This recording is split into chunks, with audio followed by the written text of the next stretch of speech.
Olá, seja bem-vindo ao TechByte, podcast focado em trazer novas tendências, tecnologias, inovações, todos esses assuntos na área de negócios.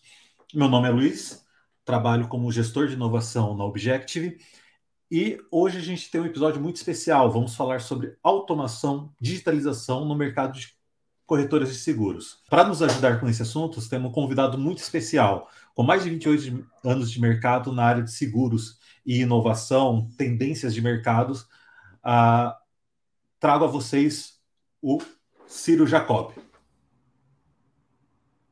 Olá, Luiz. Muito obrigado pela Olá, Ciro. Obrigado pela oportunidade de participar aqui do TechByte e poder contribuir um pouquinho com os meus conhecimentos, com a minha experiência aqui no mercado. É um prazer estar aqui contigo. O prazer é todo meu. Cara, me explica como que foi sua trajetória nesse mercado, um pouco mais da sua experiência. 28 anos é muito tempo. Como foi essa sua trajetória de mercado? Pois é, embora essa cara de menino aqui, 28 anos trabalhando aqui no mercado, acho que dá para dividir minha carreira em duas partes. Uma parte como consultor para o mercado de seguros e a outra parte como executivo nesse mercado. E, assim, praticamente metade. Como consultor, tive a oportunidade de trabalhar em projetos muito relevantes de implantação de companhias de seguro. Na época do Plano Real, deu um boom de entrada de empresas de capitalização e previdência no mercado, empresas relevantes como Itaúprev, Itaúcap, toda a parte de seguros não saúde, de Unimed, Porto, Seguro, Previdência. Então, foram projetos legais. A empresa a qual eu era associado teve a oportunidade de criar diversas seguradoras no Brasil. Isso fez com que eu me apaixonasse pelo mercado. Frequentemente éramos convidados para se tornar um executivo de companhias relevantes, e aí o bichinho do saúde me picou e eu acabei aceitando uma oferta para trabalhar na Qualicorp, que foi onde tudo começou. Isso foi uma fase muito bacana, tive na Quali por 3 vezes, e aí, dentre essas, foram outros projetos, outras iniciativas, como Aon, Lockton e Zurich, seguradora, e aí depois disso foram iniciativas de empreender no mercado. Tive a oportunidade de fundar minha primeira startup. Essa startup foi uma startup de tecnologia para o mercado de corretores de seguros, focados em benefícios, e foi muito bacana a experiência. A gente cresceu muito rápido, tinha uma demanda reprimida bem bacana, e depois realizando a venda aí para uma das maiores empresas de tecnologia de corretores de seguro do Brasil. Nossa, super interessante. Então, realmente, sua trajetória vai desde, como você comentou, né, consultor, começando, e até super executivo, sócio e fundador de startups. Pô, super interessante essa trajetória. Realmente traz o que a gente pode falar, você tem conhecimento do que fala, desde do chão de fábrica até a parte de execução. Show de bola, show de bola. Agora vamos falar um pouco mais sobre um ponto que você tem de visão desses mercados de corretagem. Quais são os tipos de mercado? Você falou vários tipos de corretoras, né, de seguro-saúde, seguro... Quais são esses tipos que existem hoje no Brasil? Cara, esse é um negócio muito interessante. Você sabe que o mercado de corretagem, onde eu me aprofundei mais, foram no início dos anos 2000. Hoje, no Brasil, tem mais de 90 mil corretores de seguros entre pessoa jurídica e pessoa física, um mercado bem equilibrado. Inclusive, é uma coincidência. A gente tem aproximadamente 45 mil empresas e 45 mil pessoas credenciadas na SUSEP como corretores. Esse número ele ainda não conta um mercado informal gigantesco, né, que a gente tem no Brasil, que são os agentes de vendas que atuam para plataformas de negócios, né? Até quando eu comecei a atuar nesse mercado, a gente vai se aprofundando em algumas curiosidades, né? Você pega, hoje, por exemplo, 30% da venda de plano de saúde que existe em São Paulo é vendido pelas mesmas 1.000 pessoas, mesmos 1.000 agentes. é um negócio interessante, em número de contratos, né, falando. Sim, sim. É interessante que frequenta aí as principais administradoras e plataformas. O mercado, ele, no Brasil, não é muito diferente do mercado mundial. A gente tem aqui as principais corretoras multinacionais atuando aqui, como Ale, Marsh, Willis, Gallagher. Temos também as multis com administração nacional, como THB, MDS, né, ITSEG, que foi adquirida pela Acrisure. Temos também mega brokers brasileiros, né, que são corretoras muito grandes no Brasil, como a própria Qualicorp, que eu comentei, né? Sim. Temos também Alper, DOR, consultoria. Então, empresas que cresceram bastante no mercado brasileiro. Boutiques, empresas boutiques como Múltiplos Seguros, como a Mark, Fidati, Coplaza, Liner, que são empresas que têm processos bem focados, bem estruturados para determinados nichos de mercado. Curiosamente, essas que eu citei são focadas no mercado de benefícios, né? Plataformas de afinidade,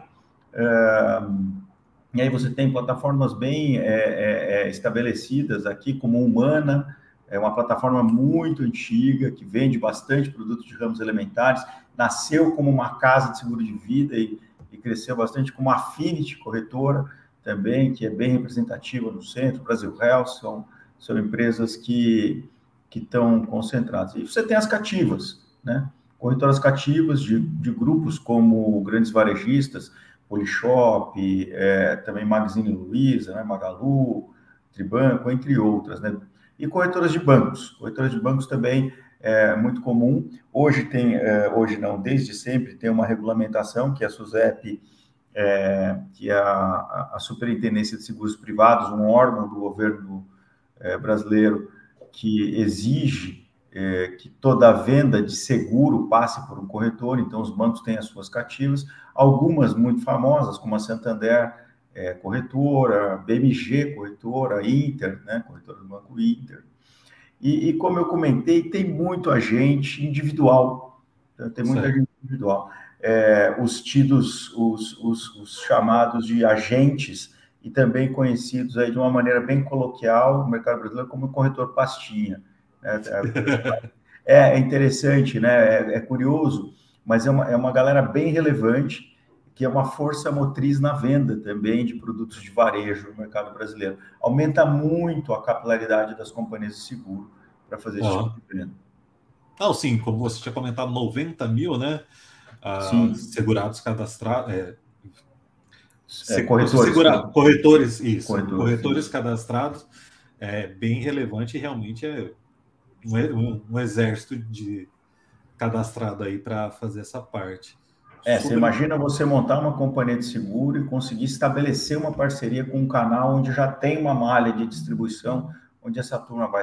Você já larga com uma operação já bem estabelecida, né? A relevância do corretor de seguros para a venda de seguro é muito grande. Muitas companhias entraram no mercado com uma pegada do tipo, puxa, eu vou vender direto. Existe a venda direta? Existe a venda direta, cara, mas nada. O mercado brasileiro gosta do corretor de seguros. O corretor de seguros é necessário para a venda, no meu ponto de vista. Então, assim, acho que isso é um negócio, é uma galera que tem altíssima importância aqui para a gente. Show de bola.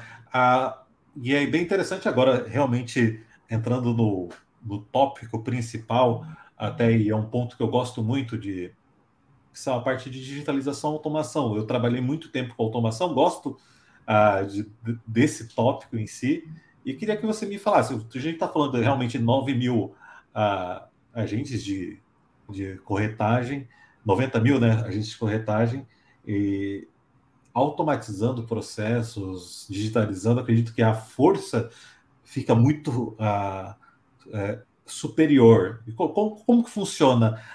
Quais são as vantagens? Como está funcionando essa parte de automação e digitalização na corretagem?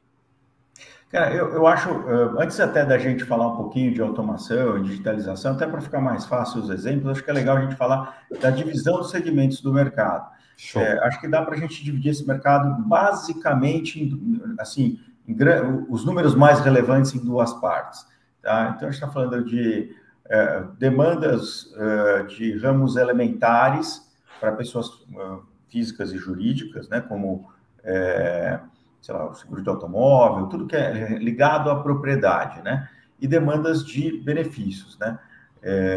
O Brasil ele é um país muito grande em quantidade de habitantes, né, então o que a gente é bem separado dentro da companhia de seguro, esse tipo de venda, até mesmo as áreas de atendimento e tudo mais. Então, quando a gente fala aqui de venda de seguros dentro da cadeira do corretor de seguros, a gente está falando de alguma coisa na casa de 60% dos seguros vendidos no mercado brasileiro é vendido por um corretor. Então, eu acho que isso é um número muito relevante. Aproximadamente 110 bilhões de reais em prêmios novos todo ano. Então, isso é um número bem relevante. Separados nesses dois segmentos, como eu comentei, né? Acho que quando a gente vai falar de automação, tem muita gente que confunde digitalização com automação. E digitalização é tornar algo físico digital. Não é disso que a gente está falando. Vou dar um exemplo simples. Uma ferramenta super famosa hoje é fazer assinatura de documentos de forma eletrônica, né? De forma digital, exatamente. Então, isso sei lá, DocuSign foi um dos precursores desse negócio no Brasil. Outra forma de digitalização são ferramentas de leitura de documentos, as tidas OCRs. Isso é outra forma de digitalização. Voltando para o mercado de seguros, é você ter vistoria prévia de veículos ou de bens sendo realizadas pelo próprio segurado de forma digital, pelo celular dele. Tá? Isso, a digitalização, ela tem uma importância muito grande para o processo das corretoras, mas ele não resolve a eficiência e nem também traz redução de custo na cabeça. Isso tem que fazer parte de uma lógica, né, dentro de um processo. A digitalização está contida num processo de automação. Isso aqui é um negócio interessante. Então, essa diferença ela é muito importante. A automação é você olhar o processo do início, meio e fim, e utilizar vários itens dentro da cadeia para poder fazer aquele processo de forma automatizada, sendo executada por uma aplicação, e dentro dela ter um processo de digitalização.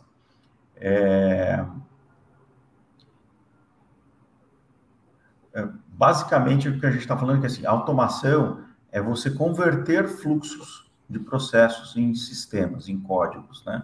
E aí é onde começa tudo, né? Por onde que a automação ela começou no mercado de corretagem, Luiz? Ela começou lá atrás, uma demanda de aceleração de processo de cálculo. Teve muito foco nos processos de cálculo. Quando você pega um corretor de seguros, as companhias de seguro assediam sempre o mesmo público para ser sua venda. Então, quando você vai pedir uma cotação de seguro de automóvel, o corretor de seguros vai cotar 2, 3, 4, 5 companhias de seguro. Então, isso era um processo que ele fazia com que ele perdesse agilidade, né? Eu venho de uma época onde a companhia de seguro mandava o disquete para casa do... Nossa! Para quem nasceu depois de 1980, disquete vocês podem jogar no Google e procurar no Museu da Informática. Pode descobrir o que é isso. E assim, é um barato, porque veio uma demanda e começaram a surgir companhias que entenderam o processo e falaram, pera, mas eu estou perguntando a mesma coisa, quer dizer, o corretor responde a mesma coisa para várias companhias diferentes. Por que a gente não põe uma aplicação para fazer essa resposta, né? Então, nessa hora, nasceram os sistemas de multicálculo. E com a primeira automação, começam a vir outras, né? Emissão de apólice na ponta, você poder fazer outros tipos de atendimento, né? Os grandes volumes de vendas de produtos de afinidade também impulsionaram isso, porque a afinidade precisa conversar com o varejista na ponta, com aquele contratante que está na ponta para fazer esse tipo de conexão.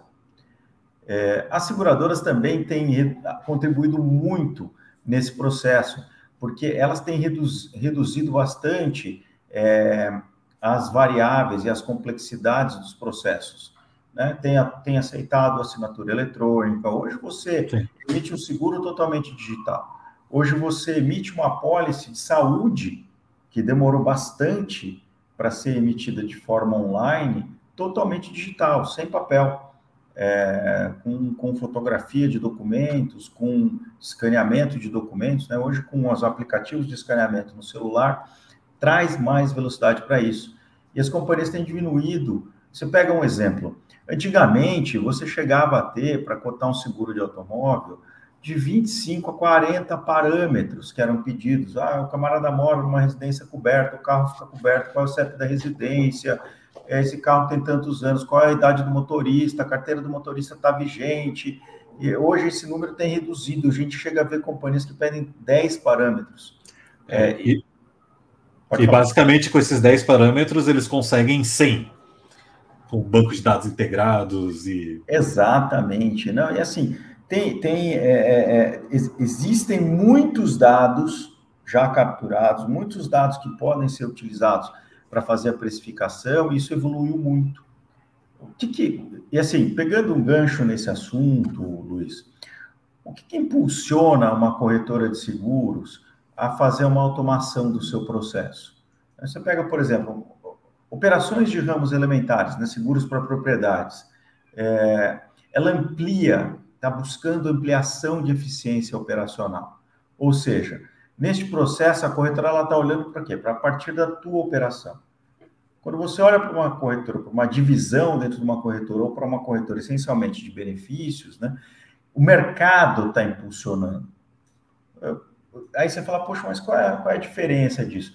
A diferença é que quando você contrata um seguro para uma propriedade, emitiu a apólice, você só vai ver o cara, se Deus me livre, dá um sinistro. Sim. Ele está coberto, a apólice está ali, deu um sinistro, aí é um problema. No caso de um benefício, o que é benefício, né? Plano de saúde, odontológico, seguro de vida, previdência, é uma operação mais nervosa, uma operação diária de contato com o comprador. E nessa hora é muito importante que essas informações estejam à mão, que esse processo não tenha intervenção manual, tem muita troca de informação sigilosa, então tem muita coisa que impacta a parte de LGPD. Então, esse tipo de corretor tem se motivado nesse sentido. Quando você vai para uma operação de afinidade, ou seja, seguros massificados, venda de grandes quantidades de seguro, é a complexidade do processo. Você imagina aquele camarada que está na loja fazendo uma compra de um determinado bem que tem uma possibilidade de você vender uma garantia estendida. Esse é um seguro massificado. Então, isso tem uma interação entre vários processos e sistemas para você concluir essa venda. E se você começa com papel ali, o cliente já não está mais esperando isso, porque o cliente já está impactado na compra de um outro seguro de uma maneira digital. Sim. Então, aqui você gera já um desconforto. Interessante que você colocou. Basicamente, você tem a automação, digitalização do seguro para o agente que está vendendo o seguro, e também tem a automação dentro da seguradora. Então, sim, você tem os robôs que estão atuando em todas as pontas, né, para acelerar o processo. Não, várias cadeias. Você sabe que é um negócio interessante. A pandemia teve um efeito muito positivo na parte de automação e digitalização. Pré-pandemia, eu atuei numa operação de digitalização de seguro de celular, seguro para bicicleta, né? Eram seguros que estavam, na época, começando a engatinhar. Seguro para celular? Sim, era seguro de vida. E assim, cara, era sofrível, porque você tinha que trazer o código da companhia de seguro para dentro da tua aplicação, muitas vezes a tabela da companhia de seguro para dentro da tua aplicação. Isso não existe em tecnologia há muitos anos. Em 2022, finalzinho de 21, meados de 22, de novo, no mesmo segmento, tentando automatizar esse processo. cara, já tinha um negócio revolucionário, com troca de APIs, com uma conectividade muito mais fácil, um processo mais leve, tanto para o corretor quanto para o segurado, para você. Isso foi muito impulsionado por grandes players também do setor, não só pelas companhias de seguro, né? Você pega muito que a SUSEP fez com o Sandbox, trazendo as seguradoras digitais, um movimento importante. As health techs que surgiram também foi um movimento muito grande. Diga-se de passagem, empresas que tentaram fazer venda sem, algumas delas, né, sem o corretor de seguros e depois voltaram atrás, porque viram a importância do corretor no processo, né? Então, existem soluções especializadas no mercado, como Seguro Garantia. Tem uma empresa mega bacana de garantia que faz a automação de ponta a ponta do processo, né? Isso é um negócio legal. E tem os interesses comuns do mercado também, né? O ponto é que, assim, ainda existe muita carência de um lado e a falta de destinação de investimentos de outro. Mas eu entendo que o mercado tem evoluído de uma maneira muito rápida e está indo muito legal nesse aspecto. Não, super interessante. E é bem interessante esse ponto que você coloca, né? Tipo, estamos automatizando, existem automatizações em ambas as pontas, e geralmente se fala, né? A automatização vai tirar o emprego, vai tirar o agente, né? Não, você acabou de realmente dar a posição que, mesmo com as automatizações, ainda é necessário muito o agente de venda do seguro. Então, realmente a automatização está ali para dar mais poderes, né? Em vez da pessoa conseguir atender uma pessoa, aquele agente pode atender 25, 50 pessoas no dia, porque facilita tanto a digitalização como a automação. Exatamente. É um negócio interessante isso que você está falando, porque, assim, em todas as operações que eu fui convidado a fazer reestruturação, sempre a pegada que eu preguei foi: a gente vai ampliar as capacidades das pessoas que trabalham aqui a fazer o seu trabalho. Vou tornar um auxiliar em um analista, porque eu vou permitir que ele pare de ficar ali fazendo um processo manual, com papel, para que ele faça um processo totalmente automatizado, com apoio de aplicações no dia a dia dele, que vai permitir que ele empregue mais qualidade no atendimento do seu cliente. Sensacional, sensacional. E realmente a tecnologia está aí para ajudar, né? Realmente, mesmo com todo mundo falando, não, está aí para ajudar a gente fazer mais. Realmente bem interessante. Show de bola, show de bola. E eu queria agora também, eu fiquei bastante curioso. Você está atuando em digitalização, automação, trazendo inovação para a parte de seguros, a parte de corretagem nesse tempo todo, mas o seu plano de fundo tá o meu RH 360. Me explica um pouco mais sobre isso. O que seria? Por que seu plano de fundo está RH 360? Rapaz, isso é uma história muito interessante. Você sabe que a ideia da fundação está ligado lá à fundação da EBS, Employee Benefit Solutions, que é a companhia que eu fundei em 2016, junto com os meus sócios. E essa empresa, ela veio com... A gente tinha um mote que era o seguinte: poxa, vamos mudar o mercado de corretagem. A gente teve um desafio numa determinada passagem que eu tive numa dessas corretoras, que era fazer a automação do negócio. Cara, foi sofrível achar um fornecedor que fizesse o processo end-to-end. A gente tinha quase uma coxa de retalhos lá, era um robô de um camarada ou de uma empresa, era o gestor de apólice de outra, era a parte de movimentação cadastral com outra companhia.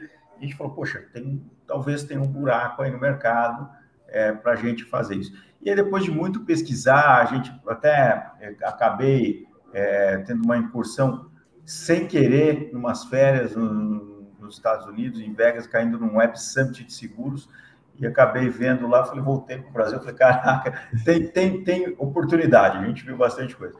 E a gente montou essa empresa nessa pegada, e quando, como eu te falei, a empresa cresceu muito, a gente acabou vendendo para um grande player de automação de processos de corretores, o maior do Brasil.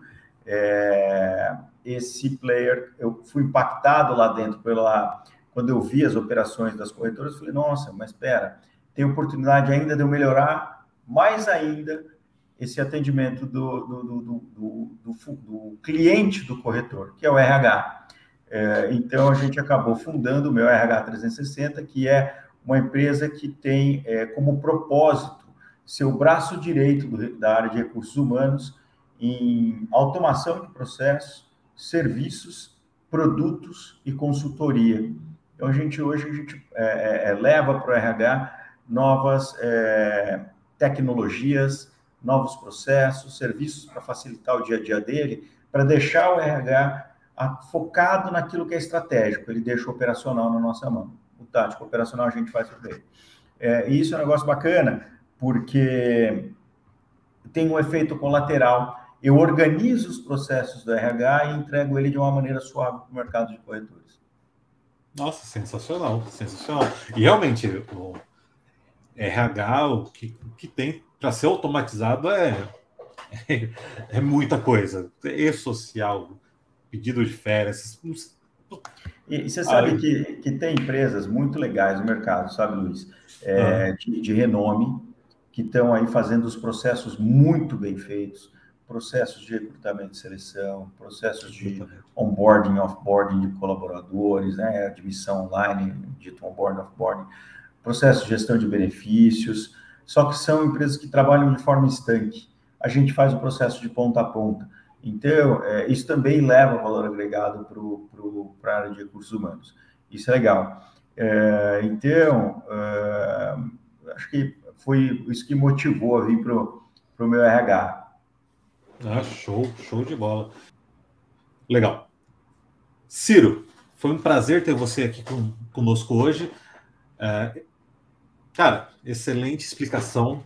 Realmente, eu não venho da área de seguros, então realmente saber que tem tantos agentes, tantas pessoas atuando, não só pessoas, empresas, realmente me surpreendeu.